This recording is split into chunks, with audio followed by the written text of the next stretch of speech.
시청자 여러분 안녕하십니까? 오늘 뉴스데스크에는 재난과 사고 소식이 폭주하고 있습니다.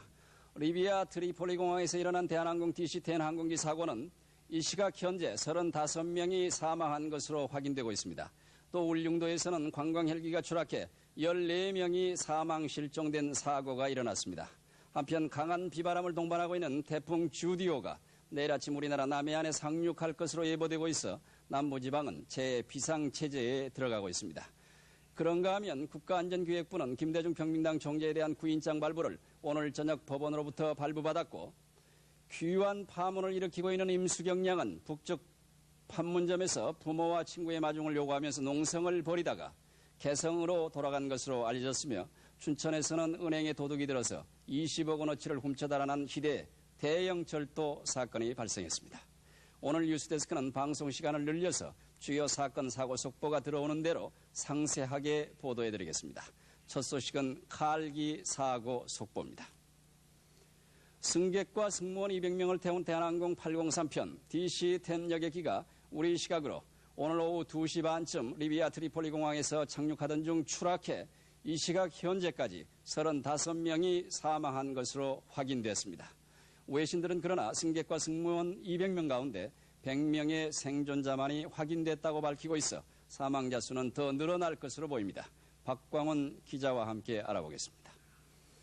박광훈 기자, 네, 사고가 어떻게 일어나는지부터 먼저 좀 설명해 주시죠. 네네. 현재까지 외신을 들어온 것으로 볼 때는 정확한 사고 경위를 알 수 없습니다.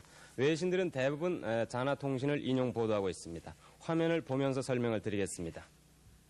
사고 비행기인 대한항공 K803편에는 승객 182명과 승무원 18명 등 200명이 타고 있었습니다. 대한항공 측은 196명이 타고 있었다고 말하고 있습니다만 외신은 일관되게 200명으로 보도하고 있습니다. 대한항공 여객기는 서울을 출발해서 방콕과 제다를 거쳐서 트리폴리 공항에 도착할 예정이었습니다. 대한항공 여객기는 트리폴리 공항 상공에 거의 다 도착해서 우리 시간으로 오늘 오후 2시 반에 트리폴리 공항 활주로 동남쪽 1km 지점에 추락했습니다. 당시 트리폴리 공항에는 짙은 안개가 끼어 있었으며 여객기는 지면에 충돌해서 기체가 두 동강이 나면서 완전히 부서졌습니다. 네, 사망자 수가 더 늘어날 것 같은데 어떻습니까? 네, 그렇습니다. 현재까지 외무부를 통해서 확인된 사망자는 35명입니다. 그러나 사고 규모로 볼 때 사망자는 더 늘어날 것이 확실합니다. 사고 여객기는 지면에 충돌한 뒤에 집 두 채와 자동차 여러 대를 덮쳤는데 이 과정에서 집 안에 있던 리비아 사람 4명도 숨진 것으로 전해지고 있습니다. 리비아의 자나통신은 생존자가 80명에서 100명 정도라고 보도했습니다. 구조 작업이 계속되고 있지만 현장 상황으로 볼 때 사망자는 더 늘 것으로 보입니다. 때문에 현재까지 사망자는 35명, 생존자는 80명에서 100명이고 나머지 65명에서 85명은 생존 여부가 확인되지 않고 있습니다. 승무원은 모두 18명이었는데 조종사 한 사람이 현재 생존하는 것으로 확인됐을 뿐 나머지의 생사 여부는 확인되지 않고 있습니다. 대한항공 사고기에는 대부분 아프리카 북부와 중동 등지에서 일하는 현대와 대우 동아 등 우리 건설회사 관계자와 근로자들이 타고 있었습니다. 그러나 외국인도 10명이 있었는데 그 가운데 7명은 리비아 사람이고 3명은 일본 사람으로 현재까지 확인되고 있습니다. 네, 사고 원인은 지금 어떻게 추정이 되고 있습니까? 사고 원인에 대해서 지금 외신들은 다양하게 전하고 있습니다. 그러나 서로의 그 견해가 상당히 엇갈리고 있는데요. 외신들이 전하고 있는 것을 정리를 해보겠습니다. 리비아의 자나통신은 사고 원인과 관련해서 사고 비행기의 조종사가 추락 15분 전부터 공항 관제탑과의 모든 교신이 완전히 두절됐다고 말하는 것으로 보도했습니다. 또 착륙 직전에 엔진 고장을 일으켰다는 보도가 있었는데 어떤 종류의 고장인지는 확인되지 않고 있습니다. 또 로이터 통신은 칼기의 기장이 추락 직전에 비상 착륙을 시도했으나 실패했다고 밝힌 것으로 보도했습니다. 이 통신은 칼기의 한 관계자는 방콕은 당초에 기착 예정지가 아니었으나 기술적인 문제 때문에 긴급 착륙해서 비상 점검을 받았다고 말한 것으로 보도했습니다. 그러나 어떤 종류의 점검인지는 밝히지 않았습니다. 또 로이터 통신은 칼기의 방콕 기착이 약간 상반된 견해입니다만 기술적인 문제 때문이 아니라 급유를 위해서 예정에 따라 방콕에 기착했다는 주장도 있다고 덧붙였습니다.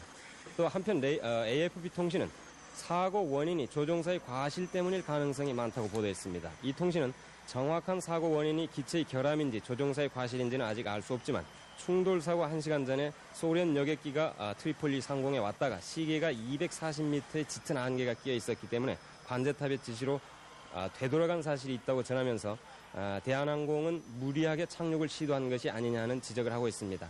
모든 상황을 종합해 보더라도 아직까지 사고 원인은 정확하게 알 수 없습니다. 네, 박광원 기자의 보도였습니다.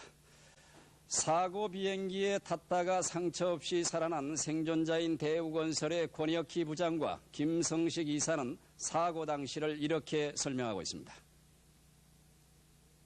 그래서 방송을 들으면서 저는 책을 계속 읽고 있었거든요.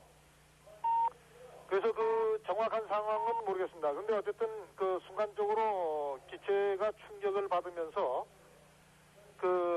상당히 다른 승객들이 이제 비명을 지르고 그런 상황이었기 때문에 제 자신도 이제 자세를 낮추고 했던 그 순간만 기억이 되고 그 이후에는 전혀 기억이 안 나요. 근데 지금 주위 사람들 얘기를 들어보면은 기체가 이 랜딩을 시작하면서 내려오면서 농장에 있는 현지인 집을 바퀴로 친 것 같고 바퀴로 치는 순간의 충격으로 아마 동체에서 연기가 솟았던 것 같고 조금 후에 지나면서 약간의 불길 같은 것이 뒤에서 후미에서 보였다 그런 얘기고요. 나중에 현장에 확인을 한번 가봤는데요. 기체의 중간 부분 정도가 꺾인 것 같고 그게 예상컨대는 맨 처음에 현지 집을 맨 처음에 바퀴가 닿는 순간에 동체에 이상이 생겼던 거 아닌가 하는 그런 느낌은 들고 한 2, 3분 정도 후부터 현지인들하고요. 현장 인근에 있던 대우 직원들하고 기능직 사원들이 현장으로 전부 달려왔습니다. 그래서 리비아 현지인 차량들하고 지에서 급히 동원된 버스 편에 환자들의 후송이 시작이 됐고 곧 이어서 현지 소방차가 와가지고 진화 작업에 착수를 하고 사상자들에 대한 구조가 시작됐습니다. 현지 공관에서는 이상열 주 리비아 대사를 비롯한 현지 대사관 직원들과 건설업체 책임자 그리고 리비아 보건사회부 장관과 경찰 책임자 등이 총동원돼서 사태 수습을 지휘하고 있습니다. 현지 표정을 이상열 주 리비아 대사가 직접 시청자 여러분께 전해드리겠습니다. 현장은 말입니다. 리비아 트리폴리 공항의 동단 활주로에서 1km 떨어진 지점입니다. 1km 떨어진 농장에 비행기가 추락을 했습니다. 그리고 이 추락 현장을 가보니까 비행기가 추락을 해가지고서 약 한 400m를 그대로 지상으로 지상에 끌려가는 이러한 흔적이 보였고 비행기는 상당히 심하게 파손됐습니다. 그리고 현장에는 리비아의 보건사회부 장관을 비롯해서 항공당국, 또 소방당국, 경찰, 또 이 주민, 그리고 각 병원의 의사, 간호원, 앰뷸런스가 동원되고 우리 대우의 요원들이 현장에 대한 경호 임무를 띠고 사고 수습에 임하고 있었습니다. 그래서 지금 여기 이 환자 수송 혹은 사망자 수송이 한 병원에서 이루어진 것이 아니라 각 병원에서 전부 동원돼 가지고 했기 때문에서 지금 1시 15분에 제가 여기 사라우딘 병원을 여기 여무성 의전관을 데리고 방문을 해가지고 그때 진상을 다시 한번 파악할 작정입니다. 한 30여 명이 사망한 것으로 알려져 있습니다. 우선 인명구조 작업은 이제 일단 낙지였습니다만은 현장에 대한 소위 이 현장 처리는 현재도 계속 중에 있습니다. 리비아 당국이 예상외로 상당히 성의껏 해주셔서 상당히 감사하다고 생각하고 있습니다. 대한항공은 서울 강서구 등촌동 대한항공 연수원에 사고 수습 대책본부를 마련하고 사고 원인과 사망 부상자 명단 확인 등 사고 수습과 대책 마련에 부산한 움직임입니다. 사고 수습 대책본부 중계차로 연결하겠습니다. 이선명 기자. 네, 전해주세요. 사고대책본부입니다. 현재 대한항공은 강서구 등촌동 대한항공 연수원에 긴급 사고대책본부를 설치해놓고 명희창 항무본부장을 사고대책본부장으로 그리고 안성재 상무를 부본부장으로 정해놓고 전 직원을 비상 소집해놓고 있습니다. 그리고 1시간 전쯤인 저녁 8시쯤에 칼 파리 본부장 등 현지 직원 3명을 트리폴리로 급파해놓고 있습니다. 현재 이곳에는 방송 소식을 듣고 달려온 가족들이 현지의 사망자 신원을 파악하는 사망자 소식을 애타게 기다리고 있습니다.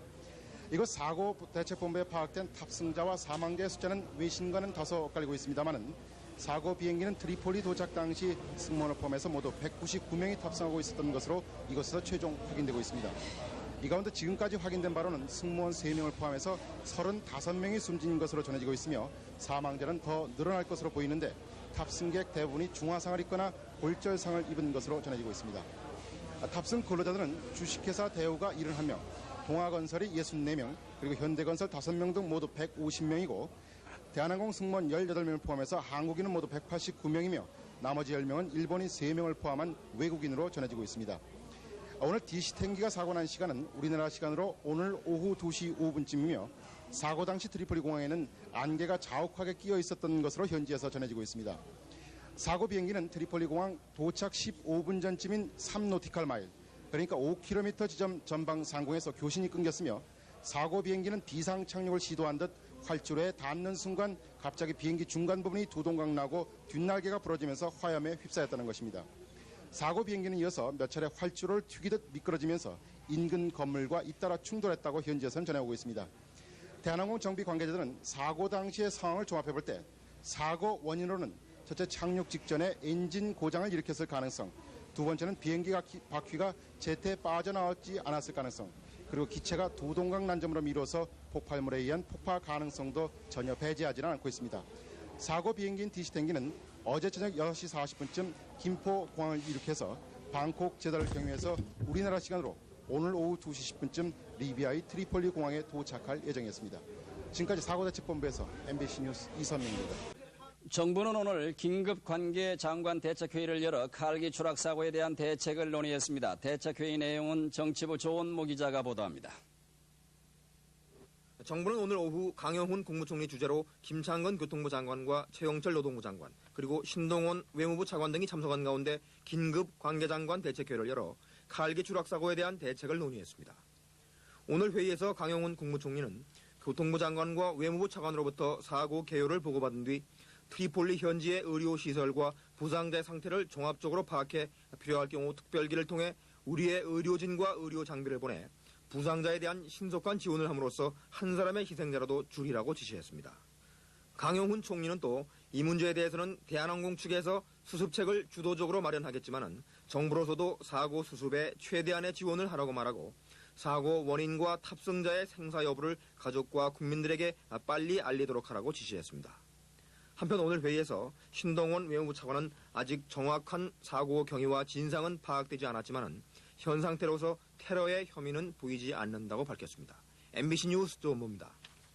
최근에 발생한 항공기 사고 가운데 오늘 사고를 일으킨 DC-10 기종이 많은 데 대해서 관계자들이 지금 주목하기 시작했습니다. 지난 21일 미국에서 추락해 100여 명이 사망한 유나이티드 에어라인 소속 항공기도 마찬가지로 DC-10기로 알려져 큰 충격을 던져주고 있습니다. 최근에 DC-10기 사고를 정리해봤습니다. 외신부 박노웅 기자입니다. 오늘 추락 사고를 일으킨 DC-10 기종은 지난 70년대부터 크고 작은 항공사고를 자주 일으켜온 한물간 구형 여객기입니다. 미국 맥도날드 더글라스사가 제작해 지난 71년 최초 운항에 나섰던 DC-10기는 개발 초기 설계 결함이 지적되었으나 그 후 주문량에 밀려 성급하게 생산되었다는 비난을 받아왔습니다. 이를 입증이라도 하듯이 지난 21일에는 미국 콜로라도주 덴버에서 시카고로 향하던 유나이티드 에어라인 항공 소속 DC-10기가 엔진과 유압장치 고장을 일으켜 추락하는 바람에 탑승객 111명이 사망했습니다. 또 이에 앞서 지난 74년 3월에는 터키 항공사 소속 DC-10기가 파리 교회에서 주택가를 덮쳐 346명이 참변을 당했는가 하면은 79년 5월과 11월에는 미국 시카고와 남극에서 역시 DC-10기가 추락해 각각 275명과 257명이 숨지는 등 이번까지 모두 6번의 대형 참사로 1000여 명이 숨졌습니다. 지난해부터 생산이 중단된 DC-10기는 현재 108개 나라에서 약 400대가 현역으로 취항 중이며 하루 평균 880배 운항에 15만 명의 승객을 실어 나르고 있습니다. 이처럼 9세대 여객기가 국제선에 아직도 많이 취항하고 있는 것은 소형이면서도 탑승객 수가 287명이나 되고 항속력도 뛰어나 경제성이 있기 때문인데 수명이 오래돼 대형 사고 위험을 안고 있어 경종을 울려주고 있습니다. MBC 뉴스 박노웅입니다.